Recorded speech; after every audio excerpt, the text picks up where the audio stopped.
Hey, witches! Is it dark in here? Is it just me? There it is. So dark. It's like, woo, No. let there be light. The dark half of the year is here. The dark half of the year is here. It's much darker in the morning. I put on extra dark makeup today for the change. I just look like, I still think it's summer. You're in your summer colors for sure. Yes. Exactly. So listen, tonight we are talking about the power of fuck you. Fuck that. Fuck them. Fuck all that. Okay. This live is really built around, the whole fall series is how we are reclaiming our power. And for tonight, this is the live about not harboring, holding on to, or letting other people's opinions and judgments of you affect you. And I'll just preface with, there is a really good book called The Art of Not Giving a Fuck. I don't know if you've heard of it. I've heard of it. Yeah, my husband read it. I went to grab the book to bring it tonight. He already gave it away. So that's one of our things is like when we read a good book, we like to pass it on to somebody else. So I was like, where'd that book go? He gave it to one of his granddaughters. Oh, which good. Is great. That's a great thing. This is really centered around women, I think, because I feel like we give a fuck too much, too often, or we have to be so aware of. It's expected of us. Probably. There's a lot of expectations that are placed on us, and we're just, we're not very many generations removed. True. From when women basically had no voice. That's true. Had no power. They did what their husbands told them to do. What society expected of them. What their fathers. I mean, if you think 100 years ago, parents were still telling their daughters who to marry and who they couldn't marry. Just 100 years ago, 1925, we're 24. So new out of that place. I don't even. And those types of, the way that we lived under those conditions where women have lived for, I don't want to say millennial, because I don't even know how long millennial is.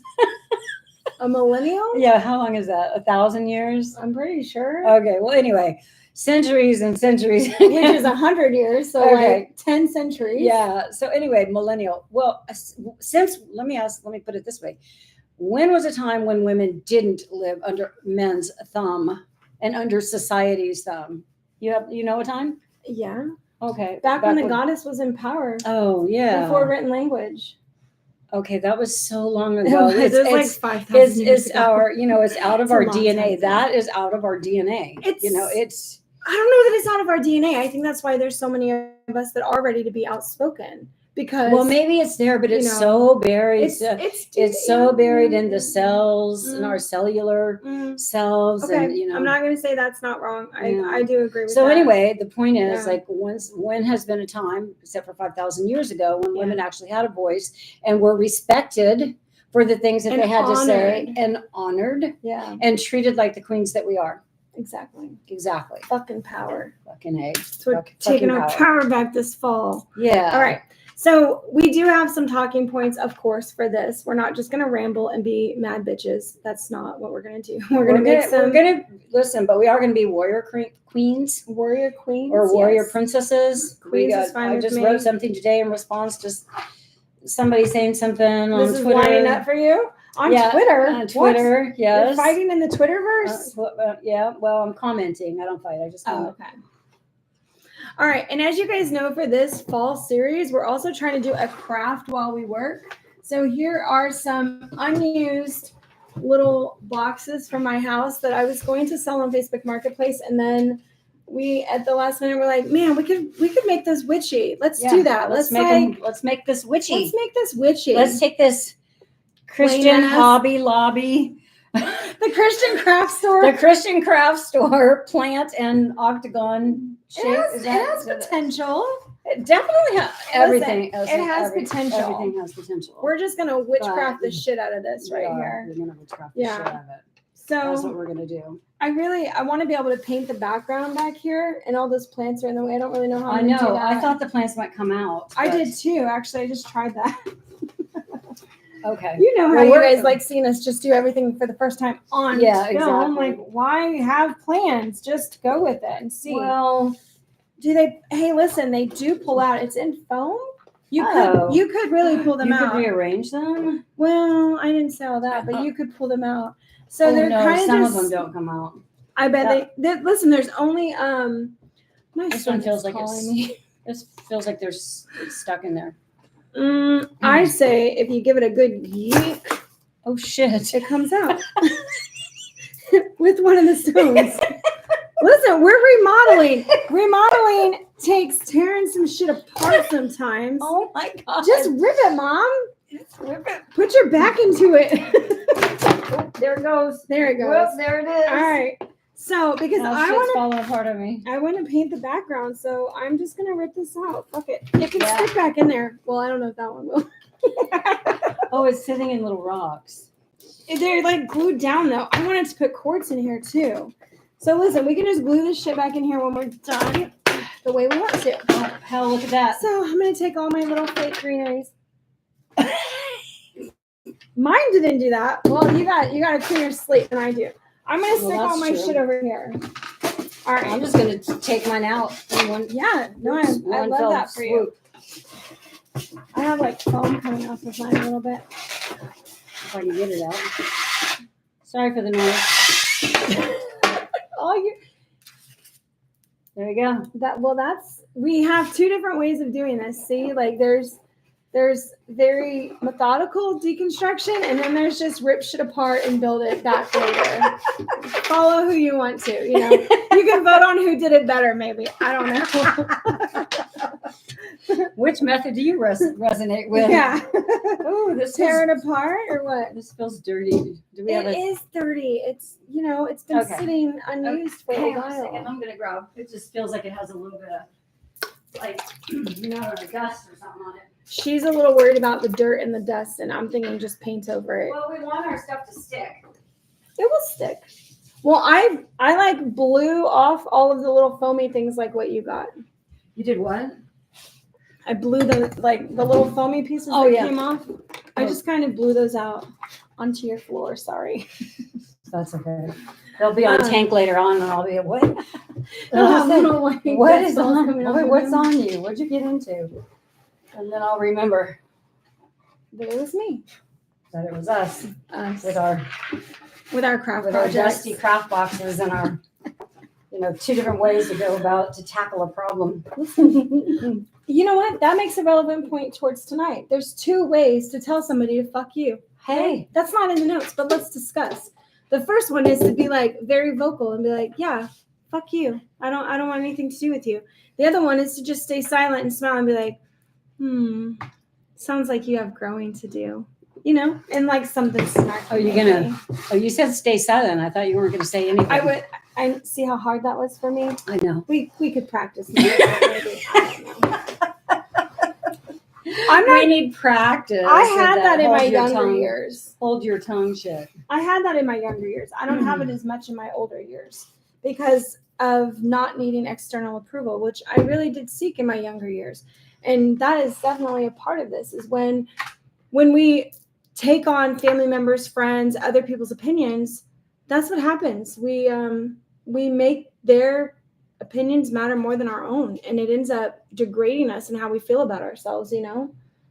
It's one of the things that happens. If we listen to all of the outside voices, that is what happens. Well, and there's been instances in the media recently when Taylor Swift went back on tour after being 6 months out, 6 months off or something. She took a break from her Eras tour. And during that time, she was all loved up with Travis, doing what lovers do. You love that story so much. I love that story so much Love it because so much. they were just all loved up. They're eating pasta and getting ice cream after they have some wild sex one night and shit But like nobody said that. that. Fake news. You know what's happening. Please, Listen. Patty from Millionaire Matchmaker said she had her astrologer do their chart, and she said the sexual chemistry between Taylor and Travis is off the charts. So I already know what's going on, but I'm going as far as that, and that's it. Well, I just know. I just know. I Travis, really love that. I'm sure Travis has some Scorpio in his chart as close as he is to the Scorpio season. So Probably. maybe. Did you look it up? Don't you know his birthday and stuff? I know his Can't you? birthday, but I don't know the time. of Yeah. Well, And I don't know the astrologer but there's been several astrologers You probably find a reading for them, Taylor and Travis. If you're into that sort of thing? If you're interested in knowing about Travis and Taylor's sex life. I'm just kidding. Travis and Taylor's invasion of privacy. She's gonna block us. We'll never get to meet her if you talk like that. I'm sorry. I'm never gonna meet her. She wouldn't even know who I was. She wouldn't know who I was. We're duo. That's totally up her alley. But listen, I love her. I'm sorry, I know Taylor. you do. I don't mean to disrespect you or her relationship. Or your relationship. with Healthy Travis. boundaries, mama. Okay. Is that kind of what we're talking about too tonight? That's part of it, though, right? Like, so being do able to women say do the fuck same you. thing as other people do? Do we put that on each other sometimes? You have to explain more. I don't know what you mean. Okay, so other people's opinions. Do women project or speak their opinions on other women and then put that on us so that we also feel, well, yes, because mothers, aunts, grandmothers, we're not just talking about the shit that we have to put up with from the opposite sex. It's people outside of our like trusted circle. You know, and sometimes we have those toxic relationships inside of our families where you really do have to draw your healthy boundaries with the things that they want to say about you and do. But there's so much of it that comes from outside of us where people just feel like they have the right to say anything they want about you. And yeah, we have to stay a little stronger too. Oh, the comment was, I don't think I got to it because I got off track talking about Travis and Taylor. But the comment was that, people were speculating she put on a little weight, and which is normal in a relationship. And that sometimes for some women settles right in the belly. And so people were saying that she was pregnant. And she ignored it like she usually does. But the same thing happened to Lady Gaga when she went on tour at something. And Lady Gaga responded because, Mother of Monsters. She's not going to. Mother of Monsters, is that her name? No, I don't know. She had an album Monster, and then Little Monsters is what she called her fans. So that's why I say that. Okay. But anyway, people speculated about the state of her. Whether she was pregnant or not, and she blasted them, and she's like, can we just agree that nobody should be commenting on women's bodies? It's inappropriate. And their weight and how their weight. Yeah, exactly. Nobody should be doing that. So that was all that she said. And then Taylor chimed in on that one. It was like, that's right. Can't remember exactly what she said, but yeah, she chimed in. So. This paint might be old. Oh, wow, you're going to do that? That's so cool. What? I'm painting. I'm going to do what are you doing? Just spreading it in there? Yeah. Well, there's a lot of area, so I just find the quickest way to She's get faster. it done is that's a better. I just squirt it all in there and then just go to town with it. I am trying to remove the rocks that I disturbed, but yeah. Oh, boom, boom, boom, boom. See, look. Oh, that's my so gosh. much easier. Oh my god. Yeah, you just spread around all the paint. Don't really think about it. Yeah, it's actually going on thicker. Some colors show up, some don't. There's a neat little gradient because I really wanted to do a night sky. I'm doing a night sky too, but mine's purple. I love it. It's a desert sky. Is what I remember from the desert. Yeah. From living in the desert and having this really I guess it wasn't purple, but I want to imagine it was. It could be whatever you want. Yeah. Okay, so let's see. We got past the introduction, point number 1, right? Well, yeah. We went 5 points this way, that way, and all the way over here. Okay, so emotional burden of other people's opinions, being accepted, and how judgment from others can lead to poor self-image. It can. It can really affect you if people are talking shit on you. I mean, well, the ones I think about is how hard mothers can be on their daughters. You have personal experience with that. I have personal experience with that, of course. So, but mothers can be really critical of their daughters, and especially at certain ages when it has a huge impact on them, like preteens. Yeah. Because they start developing, and they're we're at that age. We don't have a lot of confidence unless we've been doing something to build confidence over time, like maybe we're in sports since we were little or something like that. So we got the confidence of our physical abilities and the wins and all that kind of stuff. So what makes confidence? What made your confidence? What made your lack of confidence?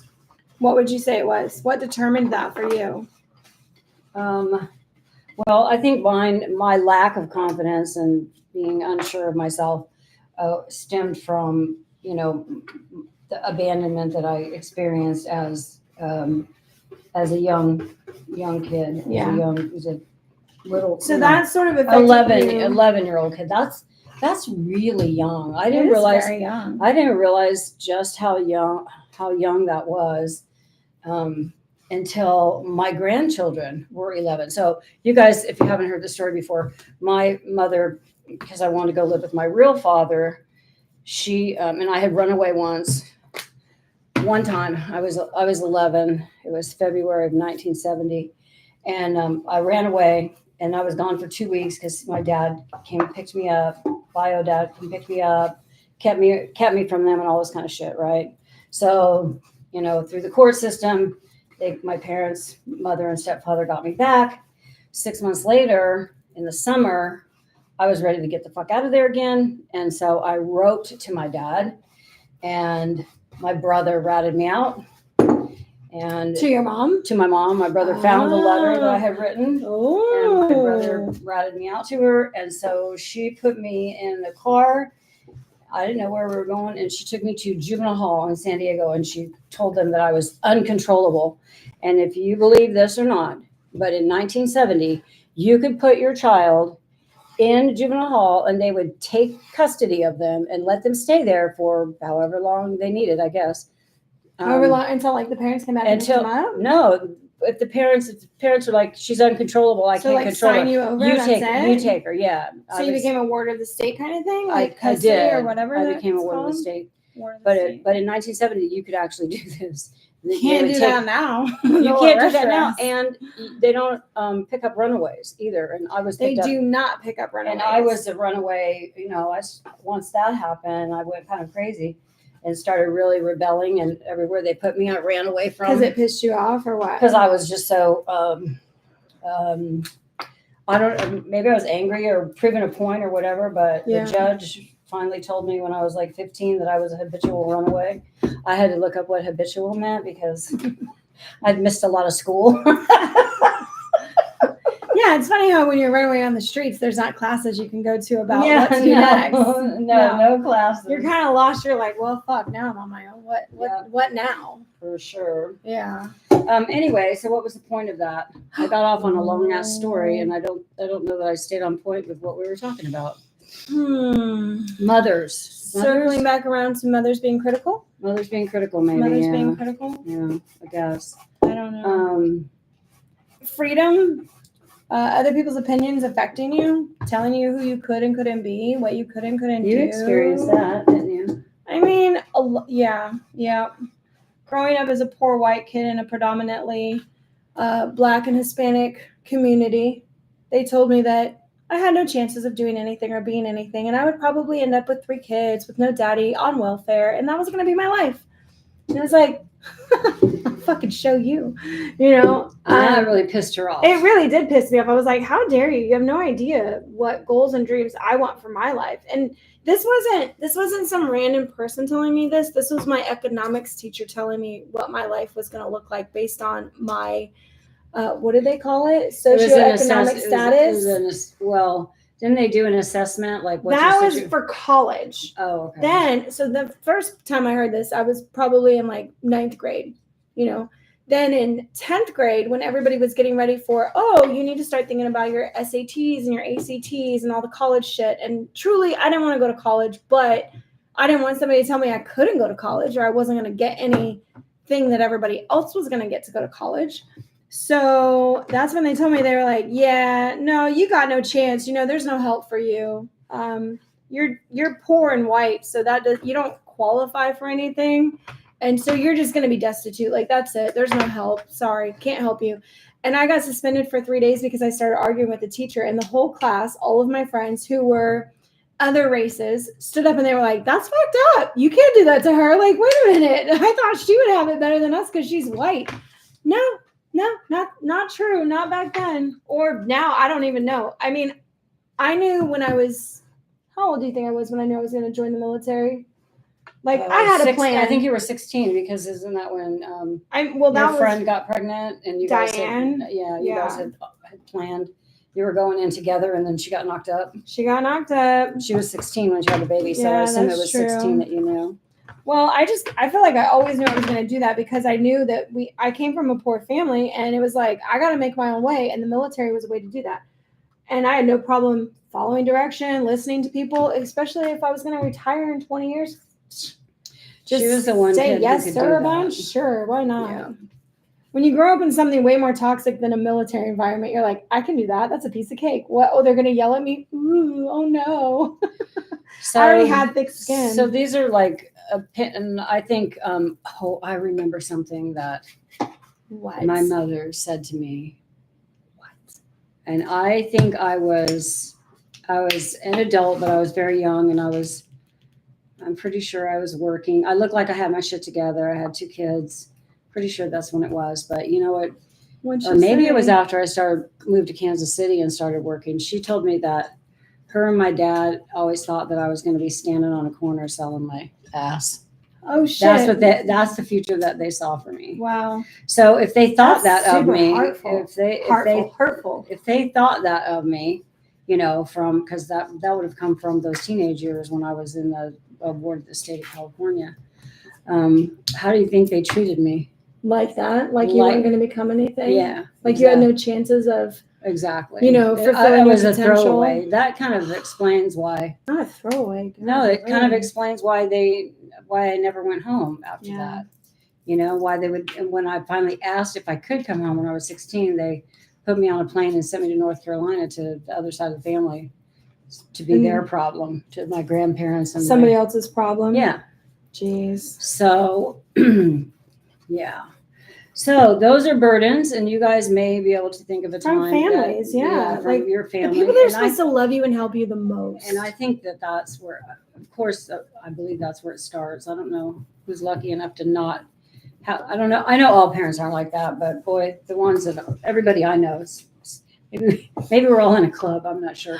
Well, maybe it's more of like as souls come back together, you have these same experiences so that you can learn to change them. You know, we're kind of sometimes I think of myself as like not maybe the first wave. Like you may have been the first or second wave, but I'm like the third or fourth wave to come through as elevated souls who do want to come here and change things for people with, you know, bad upbringings and like what we can do and how we can change ourselves. That's part of the reason for all of this, all of Witch School, and educating people on their own power and not letting other people take it from you, you know, and recognizing when that is happening, because I think that's even more key. Because when we are around people that we are supposed to consider family, trust, love, you know, that they're supposed to protect us and then they don't, you get really fucking jaded really fast on what is life truly about. Like all this bad shit has happened. Where's the good stuff? Where's the family with the white picket fence and the little dog in the yard and whatever, you know? Yeah. And it becomes very disheartening. And I think that you either decide you're not going to be that and you fight against it. And then you've got this attitude of like, I'll show you, or you fall victim to playing the role that people set out for you. And you're like, yeah, I guess that's all I can really be. There's not really any option for me. I'm not good enough to be anything else. I can't, I'm not worthy. I'm not enough. Nobody loves me enough. I'll never be anything because of my upbringing, because of my family history, because of who I came from. It's kind of like learning if you're adopted that both your parents were drug addicts. Do you feel now that you're destined to be a drug addict because that's your biology? That's what you came from? Nature versus nurture, you guys. Nature versus nurture. I stopped looking for the other side of my family because my dad was sort of disowned early on in his life because he was the product of an affair. And I really wanted to know my dad's side of the family, like for many reasons, but I was always told that I look like my grandmother, and I've never seen a picture of her. I have no idea. And I just imagine this, you know, wonderful lady. I'm like, man, I want to connect so bad. Sometimes you feel really alone when you don't know your biological family. And then I decided after a while, after all of like the dead ends and the hard stops and the things, I was like, you know what if I find them and they're really fucked up and then they latch onto me and then I got more problems than I truly need. I was like, if it was meant to be, the universe would probably make it easier for me. So I was like, you know what? I'm going to stop. I'm going to back up and save my mental space, energy for something. I'm going to put it towards something else. I'm going to stop chasing the past and start looking forward. Yeah. It was just a choice. And I just was like, one day I just decided, I was like, you know what? I'm done with 23andMe. I don't really want to do that anymore. I don't want to keep searching for a family that literally can't be found. So like, if they're not on 23andMe, they're obviously not thinking, oh, what would have happened to my nieces and my nephew and, you know, the family that I know my half brother had or something. No, if they're not into it, I don't want to be into it because I got too much to lose. Like, you know, it could be inviting toxic family members into your life. And by family, I only mean you're related by blood. You have no other experiences together. Shit. Yeah. I started to see how it could turn into a problem and I stopped myself. That was probably a good idea. I decided I was enough. I know your sister had like one encounter with a uncle or great uncle or something that rub it on there. Kat's gonna use some of these gold flecks. You rub it? Yeah, literally just like push it down like this. Oh, I was wondering how it went on there. Yeah, just push it down and it's gonna be really pretty. Oh, okay. And then you'll use Mod Podge over the top of that to kind of help it out. Yeah. That's what I thought. I figured the Mod Podge would do that. Mod Podge will seal all of this, yeah. So I've kind of got like a metallic. I'm trying to do look at it in the light. Ooh, that looks good. I'm doing the Aurora Borealis kind of thing. I don't know. I don't have a plan. I'm just kind of adding paint where I see fit. There's no plan. We need to get back to our notes because we have rambled for a good second. We really have. I know. It's almost like you guys are at therapy. This is therapy. We're doing art too. I told you this is part of it. This is our online therapy session. And if you're listening to this and it resonates with you, you've been through some shit, we feel you. Dude, you can comment. We'll feel it. We get it. Yes. Okay. But moving on, because we do actually have an outline. We want to give you guys things that can truly help. And we don't ever go into this like blah, blah, blah. We spend time writing things and making sure that we give points and help you and want to connect with things that can help you. Yeah. Yeah. Are you reading next or am I? Because I got it too. Are we on? It's the emotional burden of other people's opinions. I'm just going to hit on that really quick because I think that the way that this starts is when you're young, being accepted is everything. You know, you want to feel, I think feeling accepted equals when you're young, feeling loved. You belong. You're part of that family unit. You're not the black sheep. You're not the outcast. Because when you feel so separated from your family unit, whatever that is, even if it's like one person, if it's just you and your mom or just you and your dad, it doesn't matter. If you do not feel like there's a unit there and you're accepted, you instantly start doubting your worth. You instantly start thinking, I'm not enough. I'm not enough to be loved by this person who is my entire family, right?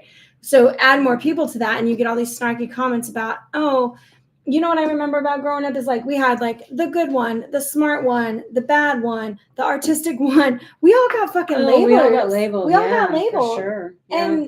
And that was kind of what you were known for. And I think that when we were younger, we all played to those strengths. Like my cousin Diane was the one that was going to be the model. She had like a model face. And she pursued that. You know, at 14 years old, she signed up for some modeling agency. Unfortunately, they don't take, 5'2", 200-pound girls. But she had a very pretty face. So there was beautiful hair, beautiful face. Gorgeous long blonde hair. She could pose herself and everything. But nobody else was going to see her in that way, the way that the family did. Everybody thought that she was the one. I think I was just the artistic one. Yeah. You're the artistic one. I was the artistic one. Like I had art shows going on all the time and my artwork was here and there. And, my big claim to fame in the family ended up at the Nelson Atkins Museum, didn't it? Yeah.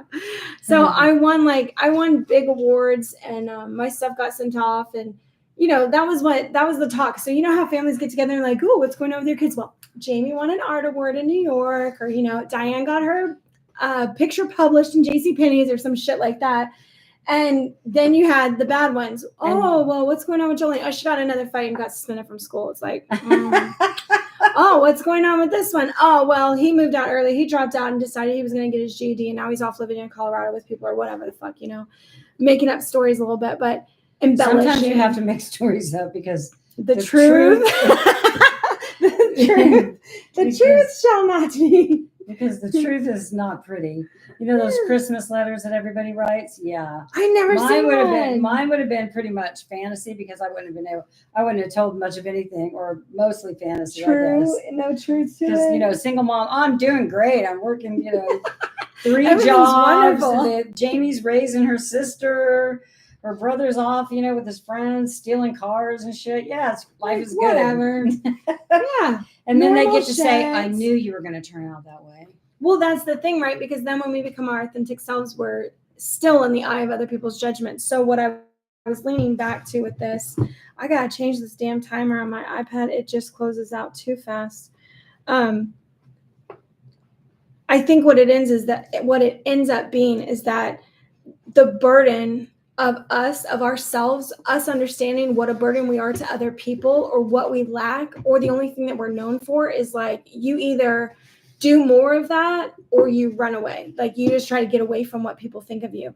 And that burden leads to women prioritizing other people over themselves because they only have one value. They've only been given one label. They've only been acknowledged for one thing maybe. And so now they're like, oh, I need to have kids and be a good mother. I need to add these other things to the resume of my womanhood. What else am I good at? What else can I be? What else can I do? And it's a burden and it drains you because you're not living your life after that. You're living the expectation of what other people think your life should be. The expectation of what other people think you should be doing. Okay. Oh no. I messed up my gold flake. It's just gonna have to go there. Oh, and then I painted over it. It's not gonna. I didn't mean to paint it with purple, but it happened. So the first thing that after you've lived this for decades, years, or maybe decades, like I have, the first thing is, so part of that is needing validation from people, right? Because I think that's what it sets you up for. It does. External validation of like, who am I? What am I worth? Yeah. What's my worth to other people? Because let's face it, even though we might say sticks and stones and we don't really care what the fuck you think, we actually do, that's unfortunately. So not true, no. Especially when it's family. Yeah. So, yeah, I agree. But, and this is one of the reasons why I say people should move away from their family is because you get to experience life outside of all of those things that you grew up with, where people did have these views of you, saw you in a certain light, saw you as the artist, saw you as the troublemaker, saw you as the pretty one, the athletic one, this one, that one. So moving away from everybody so that you can build your own autonomy and your own, like, who am I? Figure out who you are and stop needing the validation of the people that raised you. Yeah. And were part of that support system, which was important, but sometimes damaging. And find your own tribe. Find your own tribe. That's the thing. I moved away. Yeah. So I grew up in San Diego and I moved like an hour away from my family. Well, when I moved back to California, I should say, when I was pregnant with my son, I was 18 then. And I did not move to the town that they lived in. I moved an hour away from them. So it was a distance for anybody to come and show up on my doorstep. Did you do that on purpose? Like knowingly or, oh shit. I just had no reason to go to Escondido. None whatsoever. Yeah. That's where they lived in Escondido. Yeah. I moved to El Cajon. And I had absolutely no reason to go there. I didn't know that town. I didn't know anybody in that town except for my family, which, let me stay away from them because I'm out here with that time, that they called 18-year-olds with children that weren't married. Unwed mothers. You were out of wedlock. You had a child out of wedlock. All that bullshit that I lived under at that time, and women of my age lived under that stigma of not being married. So there's another opinion. And that was society as a whole. I remember when my son was born, he was born November 25th, 1977, and I was not married. And the nurse came around, or one of the people from our hospital person came around for what's on the birth certificate. And they put announcements in the newspaper when babies were born. Like for everybody? For everybody. This is what fancy. They did that in those days, like a little announcement. Mr. and Mrs. So-and-so had a little boy, blah, blah, blah, on this day, right? So I asked about blah, blah, blah. the announcement for my son in the paper. Oh, well, you're not married, so we're not going to do that. And I did not have the guts, the courage to confidence, say, the confidence to speak up, speak up and say, I want it in there, because that wasn't a law. That was somebody's opinion. That was a choice. There was no law that said you couldn't do that. It was this person's opinion, who was an older lady. She's probably fucking my age now, but not cool like me. She was the uncool version of you. Yeah. And it was her opinion of that. And I wish, years later that, I just didn't have I just wasn't anywhere close to being able to stand up to somebody 40 years older than me and say, no, this is what I want. And unless there's some rule against it, then that's what I expect. Yeah. I didn't do that.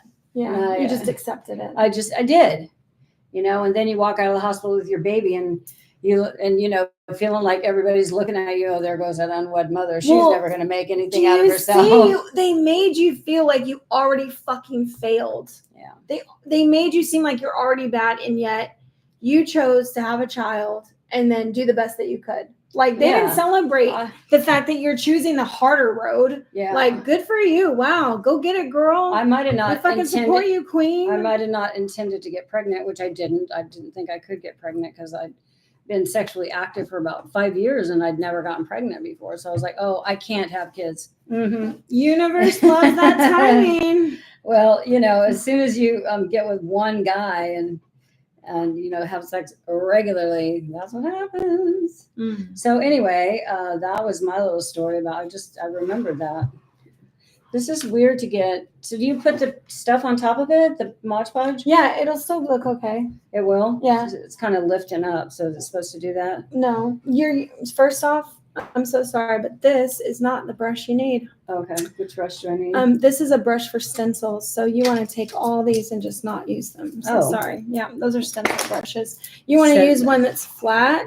You can use something like this that's really frilly and just like so that it won't lift off. You'll just do a little Mod Podge on there. Okay. The other one was too coarse, so it was lifting up the stuff. It was making texture.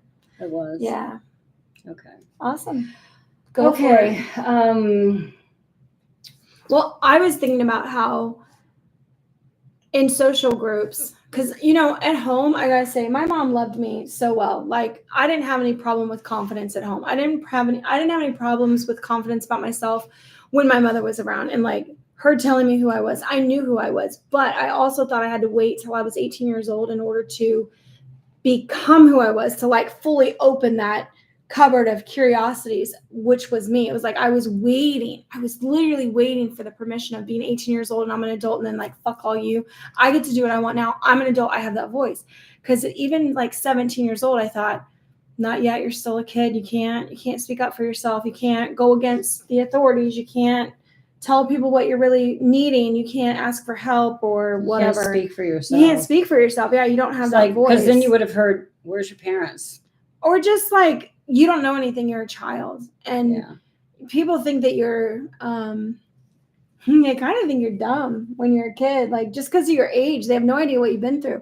So I really thought all of that was going to change when I got older, and I immediately went into the military. And what I learned is that doesn't change. You're still around people who are going to doubt who you are, tell you that they don't like you, put you in a box of, you're this, that, and the other thing. I don't know. I think of things like dumb shit from high school, but you're not cool. You're not pretty. You're not the it person. You don't wear your uniform well. You don't look good in this. And everybody has a fucking opinion. Like, why? Why do you need to tell me that? Why do you need to tell me what you think of me? I didn't ask for that. I don't want it. But there were people around me who really felt like they needed to just speak their mind. Inform you. Speak their mind. Like, I'm just saying what I'm thinking. What's wrong with that? I remember. Because you're an asshole. That's what's wrong with that. I used to have a favorite saying.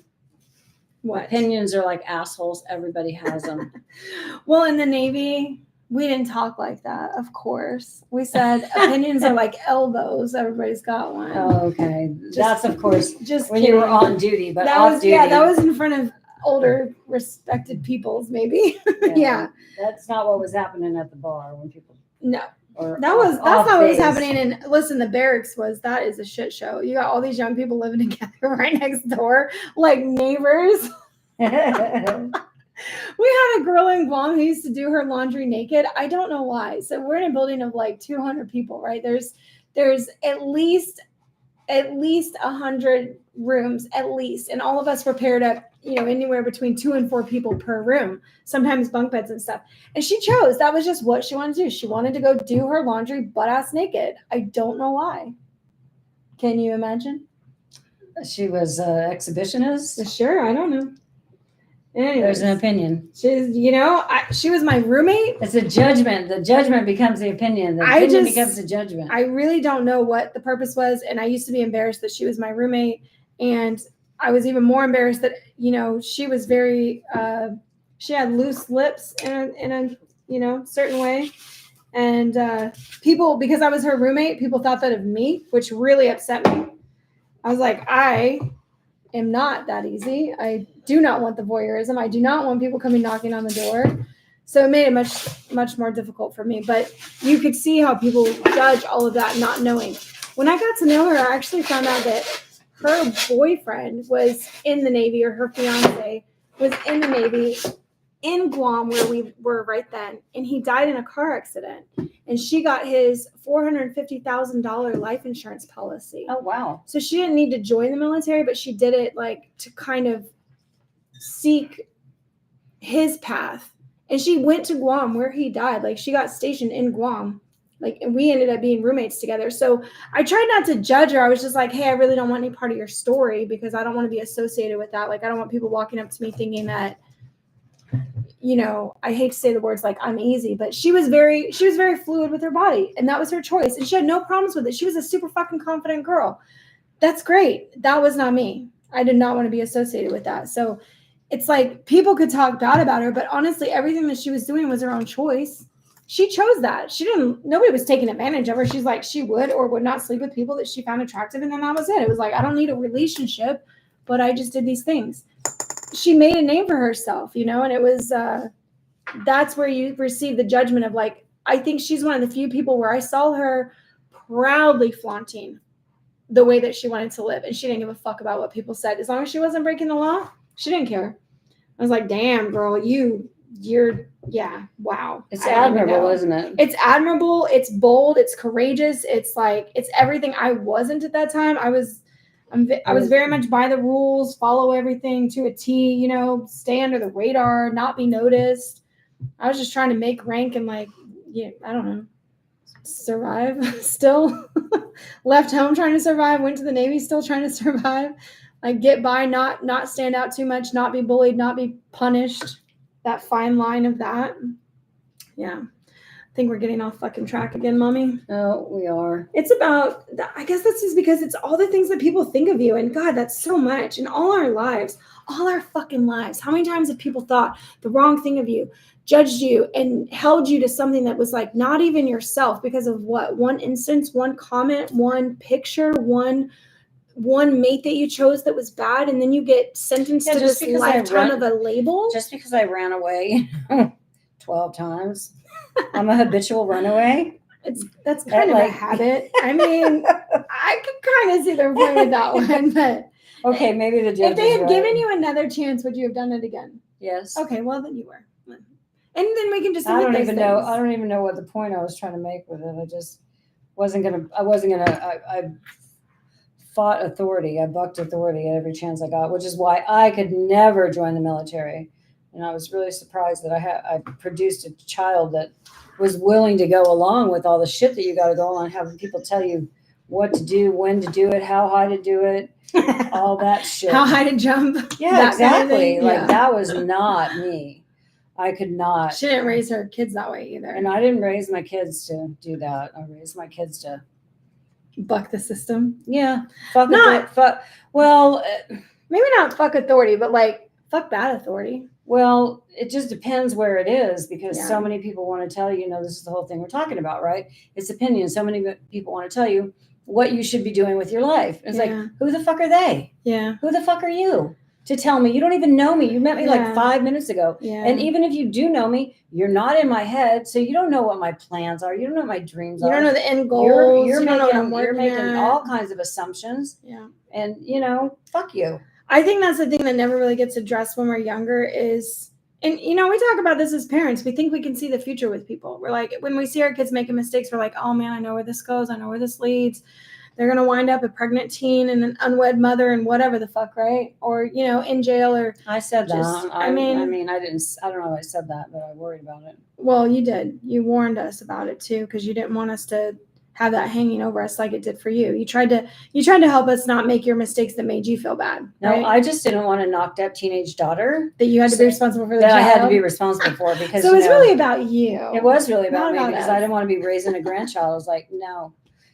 And the stigma of it. I mean, I had a job. I was a professional. I didn't want to have to go to work and admit that I've got a teenager at home that had to drop out of school in 9th grade because she got pregnant. So now we're getting into a whole nother thing where as we make mistakes or as we do things that people don't approve of, we're an embarrassment to others. And that becomes a stigma that we live with, that we're not, again, you're not good enough for their love. You're not good enough for them to talk about you. You're not good enough to be seen with them, sort of thing, and that is really harsh and upsetting,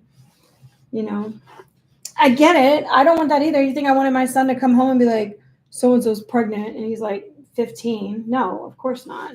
I know. Yeah, no, it's. And all my grandsons doing the deed way before they were ready to be fathers. And I'm just like, oh my God, I'm too young, way too young to be a great grandma. I told them all. Don't listen. That's not what they're thinking of.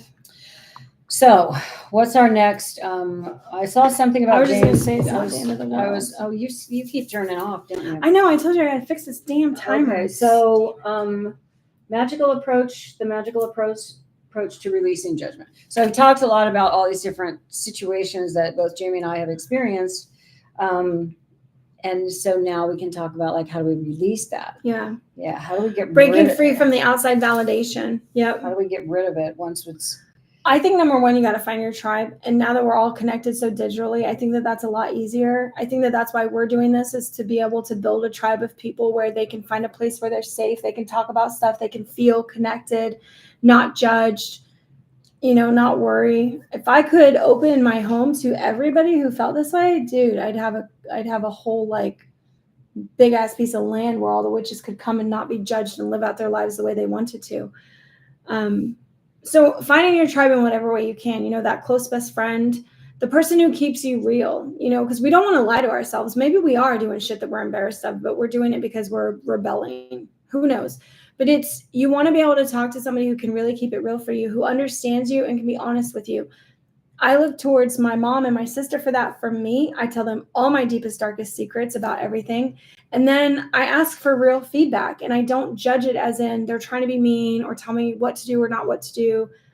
But that they're really trying to help me hone who I am and stay true to my nature. And I'm able to do that because I believe that they truly know me. And so finding your tribe means finding people that you believe know you to the core. Or even a person. I didn't have it's my family. I didn't have like a lot of. I'm not the type of person that has like a whole bunch of friends. I have a few good. I have few friends, and they're good friends because I don't waste my time with people who are just, on the peripheral. I mean, when I say waste my time, I just mean I can't get close to people who are on the peripheral. I'm a person that likes to get deep about shit, fast. And I need somebody that can handle that, and so. Yeah. I had a best friend for 40 years. We were raising kids. We were the same age. Yeah. She had 4 kids. I had 3 kids. We both had asshole husbands. And so, so you were connected. So we spent a lot of time commiserating about that shit. And we even filed for divorce from our husbands together, you guys. So, and those 2 fuckers were always out running around doing shit together too. It's like, where's Bill and Rick? Oh, they're fucking in Palm Springs doing whatever. But we actually, when it came time to file for divorce, we went through, because we were single mothers. We were both living on welfare and struggling to make ends meet. But we went to a clinic where they taught women the steps to take to file for your own divorce. As long as it wasn't contested, there was no property and all that kind of stuff. You could file your own divorce papers in California, and that's what this class taught us. And so we went there together, her and I. That's how that was your power partner. That was my best friend for. We were really good friends until I don't know when. I moved away from California, and she stayed, and then when she came back, she was with somebody else, and we were kind of on different levels. Even though we stayed close for a while, but eventually we sort of drifted apart because our lives took different paths. That's how it goes, right? Yeah. And since then, I don't think I've really had, my daughters have become my good friends. So I'm really thankful for that. Me too. Me too. But I keep getting sidetracked too. I know. All these personal stories. It makes it difficult, right? Right. Well, sure. I want to tell you guys about James Van Praagh, who I absolutely love. He's a psychic medium, and he's the one that really made me understand that I am so different and to appreciate it when I was 17 years old. That was my switch to spiritualism and then to witchcraft very quickly after that. But one of the things that he talks about is when you meet people who have been, what's the word? Exposed to everybody else's negative comments, views, thoughts, ideas, opinions, that it carries with them. If they don't ever do anything about it, it carries with them. And he can see auras and stuff. And he talks about, he worked in Hollywood for a little bit. He really wanted to be like an actor or a screenwriter or something like that. But he was a psychic medium. He just kept that like low key. So he worked in Hollywood for quite a few years, and he would meet these executives that have sort of been in the business a long time. And he said he used to see them with these large spikes and like it looked like something was growing off of them. Like that was very uneasy, and the weight that it carried off of them, like these distortions within their auras, because they'd been working in Hollywood for so long. Well, and when you think about that, you can, even if you can't see that aura, think about the people that you could describe as being someone who's carrying around that kind of ugliness on them. You can almost, they emit that. Yeah. I feel like I've known people who were really jaded like that. It sounds like some really jaded. Yeah, because you're carrying all the weight of other people's opinions and thoughts and like actions. This is why we do cleansings and protection. And, I wear black a lot because black is a very protective color.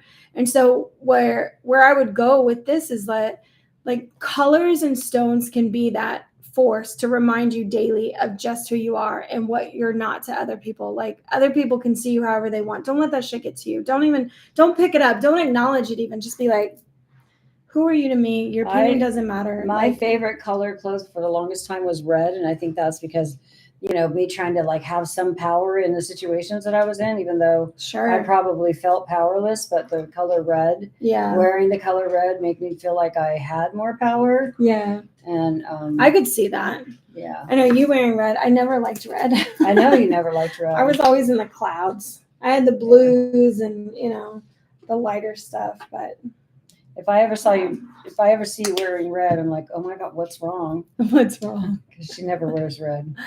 She doesn't own anything. Do you even own anything red? I have maroon now. Oh. That's as close as maroon was my favorite color when I was like 12 or 13 years old. Really? Mm-hmm. That's so not a California color though. Yeah, well, I was a dark child. You little Scorpio, you.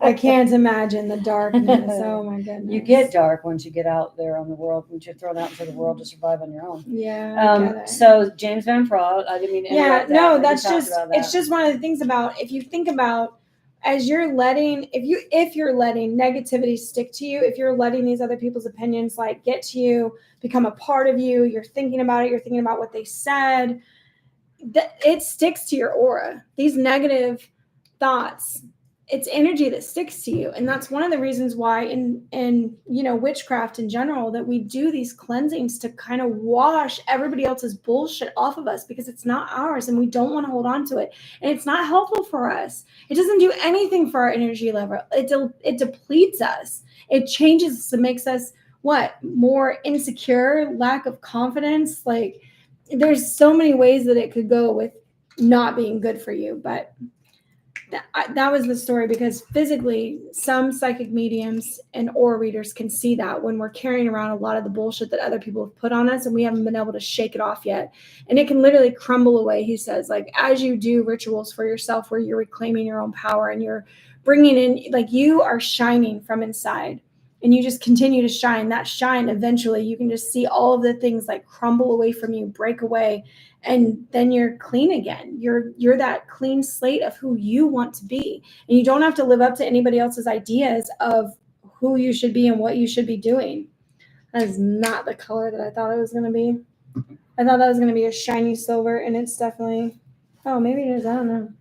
Never mind. It went right with the orange. I'm trying to make a sunset over here. It's not working very well. Anyways, moving on from that, recognizing, I think that, okay, well, I'm excited, so I got to calm down and slow down. When we talked about journaling before and doing any kind of spell work or rituals, the reflection process of doing these things is always about recognizing the patterns. And when you're recognizing the patterns of what you've been through and who you've been around and what they say about you and what people have been saying about you, maybe recognizing those patterns of where these thoughts about yourself came from lets you know that they're not yours, that you don't actually think that of you. That was placed on you early in life. That was placed on you by people that were supposed to protect you and love you. So the reflection of how you feel about yourself, once you start uncovering that, you get to the core of your self-worth and where that is actually built from. Is it built from that external evidence of people liking you or disliking you? You know, is it built from external, I was going to say affirmations, external validations where people accept you or don't accept you? You have to journal about these things or think deep about them, of like the way that you feel about yourself. Where does that come from? Is that something that you created? Is that your idea of you? Is that how you actually feel about you? Or did that spark from somebody else way back when who said, God, Jamie, you got a really fucking annoying voice. Like, you should talk less. Because I was told that when I was 17 years old. She was told by that. somebody I was dating. That makes me so mad. I know. My mom never knew that. I didn't know that. I would have probably kicked his ass. What the fuck? Like, you have control over your voice. I mean, I don't know. Just if such I a smoked rude, a lot, such I a- could get it like deeper, sexier voice. maybe. Yeah, well, you know, so let's take up smoking so you can have a Marlena. But who did I need to? That's the thing. When he told me that, I was like, oh, you're not the one. That's all I thought was like, the person who loves me a lot would be like, your voice to me matches everything. You know, I love it when you talk. Like, tell me more stories. Not, God, your voice is annoying. You should talk less. What the fuck? That's some serious Who fucking 1800 says shit. Who Like, fucking said that? you need to be more quiet, woman, while you're cooking my dinner. Like, I don't know. Yeah. That's kind of what it felt like. And it was, you know, I was going to the Navy. I didn't give a fuck. But you did. But of course, Because it impacted you. It sticks with you. And so even with starting this endeavor of being online and being on camera and hearing myself. So I started hearing myself on video. Ooh, how many years ago now?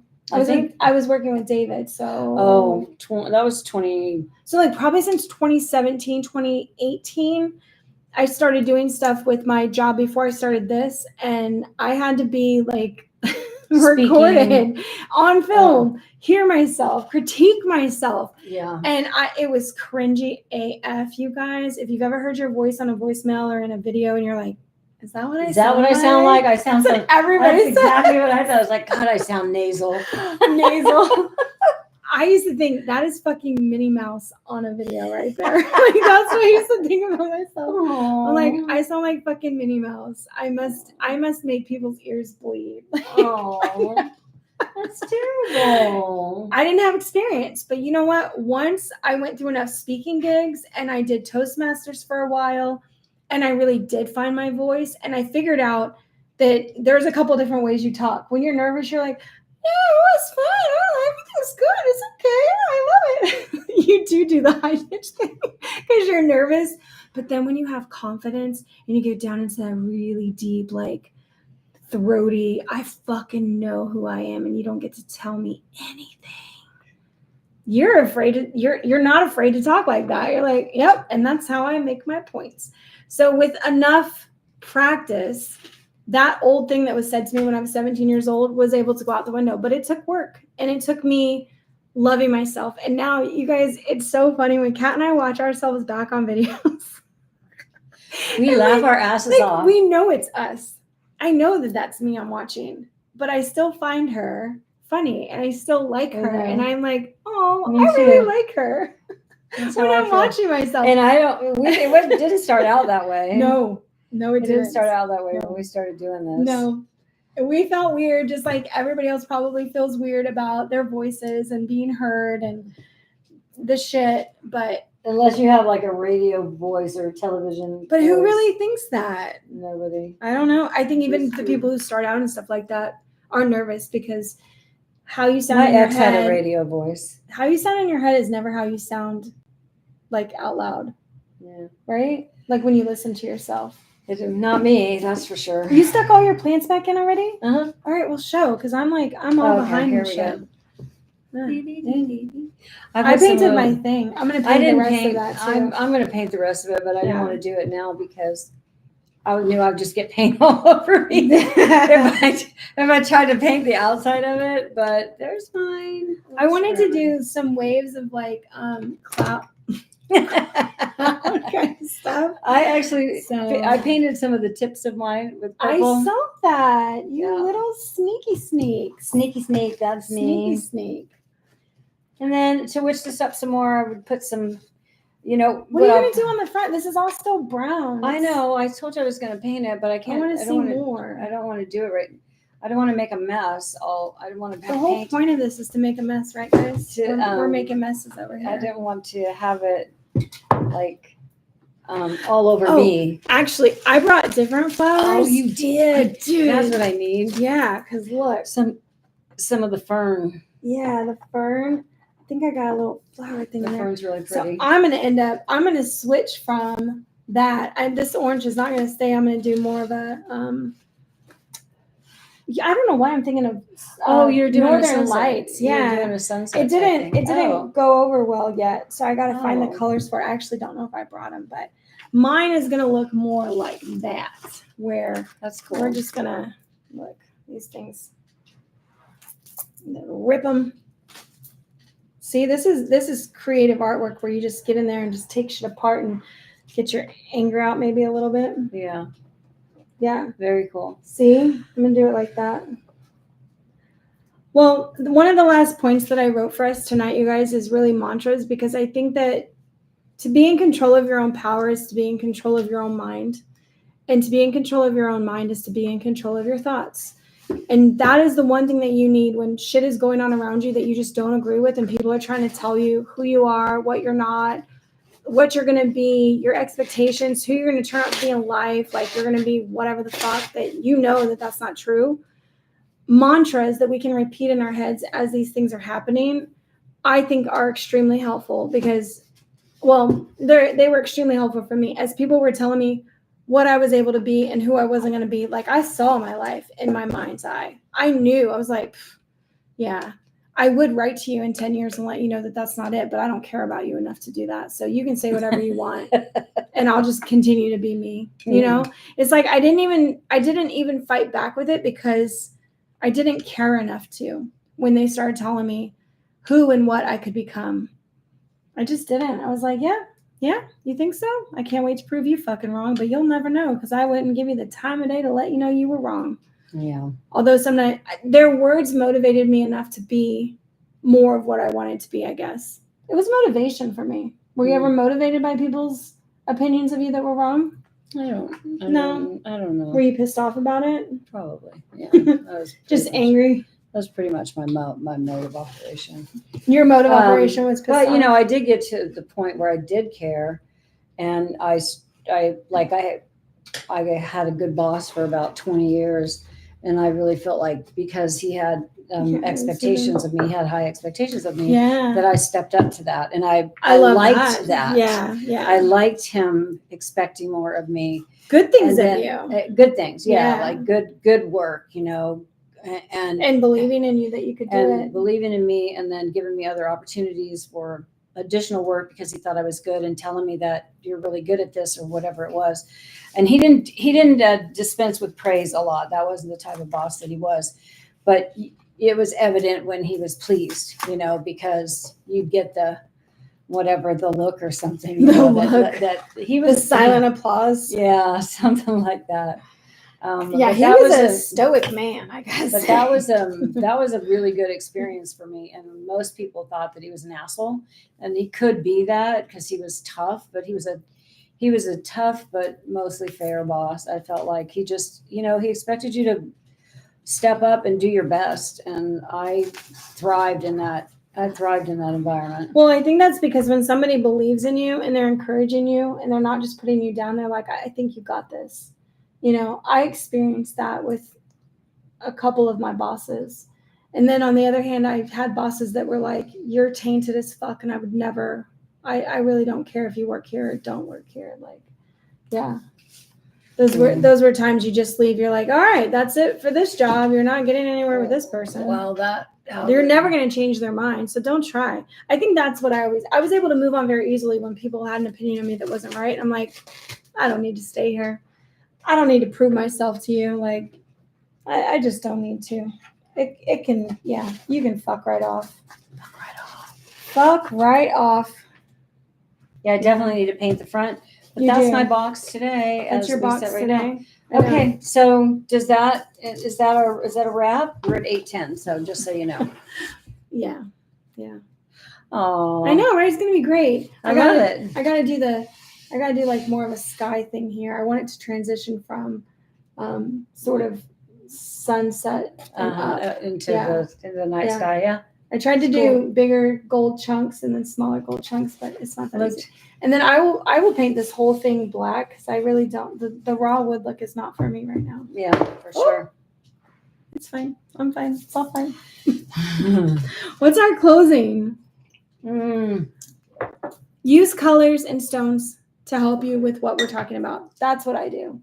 Yeah. I find it the most helpful. If I'm wearing black, if I'm wearing my stones, if I know what rings I've got on, like I carry a kyanite sometimes in my bra to make sure that I've got like my spirits with me that are talking to me, my spirit guides and my team of light. It's like, okay, good. I'm getting messages from other places. Like I always know that's there. And I have a thing where I fiddle with stuff that I know is like, somebody starts talking shit. I'm like, I'll just go ahead and touch my moonstone ring right here. And like, all right. And I'm not really assessing what they're saying. I'm just like, I'm letting them talk. What I'm really doing is they're letting me know what kind of person they are. And I was like, oh, okay, I see you. And I got hematite over here to just make sure that my blood doesn't boil too hard and get all lashy and create negative karma for myself. Probably need to give that to my mom. She's more of the type that might, lash out a little bit with that Scorpio I got a new ring. Love that. Hey. Now I need another one. I got painty hands. What is this? Hematite? Hematite, yeah. Yeah. Well, I think it's going to have to go back to you because it's too big for my little, or too big for the little and then too tight for the next one. Yeah. Little fat I'll get you another hematite one. Cool. All right. Tips to help you say, fuck you. You don't need those people's opinions. Be yourself. Love yourself. Know who you are. And that takes reflection. Do that through journaling. Look at the patterns and figure out if you don't have self-love, if you don't have self-worth, if you're really struggling with those things, go back to the social situations that might have actually influenced that for you and then break free from that. Like do a cleansing for yourself that you're just going to release all that negativity that stuck to you. Like just let that shit go. Yeah. We got new moon coming up very soon and it's a perfect time to do something like that. It's well, we got an eclipse on the 2nd too. So solar, lunar eclipse on the 2nd in Libra, October 2nd. No, lunar eclipses only happen on full moons. So it has to be a solar eclipse. Oh, maybe it is then. Maybe it is. Okay. Yeah. We don't know, but it's happening. It's an eclipse. The new moon is a good time to just release those things and be like, yeah, I let all that shit go from 40 years ago that those fuckers didn't know me and hopefully you're proving them wrong already. Like, look at the ways that you're not what people say you are. Yeah. Well, and if if people continue to, sometimes you just have to extricate yourself. Extricate. Jaws of life out and out you go. To get away from people like that because the negativity is just suffocating. It's so detrimental to your mental and your physical health that you got to break free from it and move away from Definitely. it. So there's nothing else to do except get away from it or learn to block it out, which takes a lot of energy sometimes depending on the situation. Okay, getting away is easier, I think. Lastly would be mantras. I didn't write any. I was gonna have us write some, but we were all kinds of sidetracked. What? I was just looking at this. Confidence magic, a spell to stop giving a shit. No, that's another live. What the fuck was that? We better go. We're starting to become wonky with our little space. All right, we guys. love you guys so much. Yeah. And so sorry this was not published ahead of time. That is why none of you knew. We didn't realize it until we hit start, and we couldn't do anything about it. And now we've recorded it, and nobody got to be here with us. But we love you. We miss you. We will see you next week. Yeah, give us your feedback if you've experienced if you've seen, hear anything we talk about, or you want to know about our fancy art projects, or we need to figure out a place where we're gonna start finish the finished product. Change the wall. All right, you guys. We'll see you next week. All right. Bye. Bye.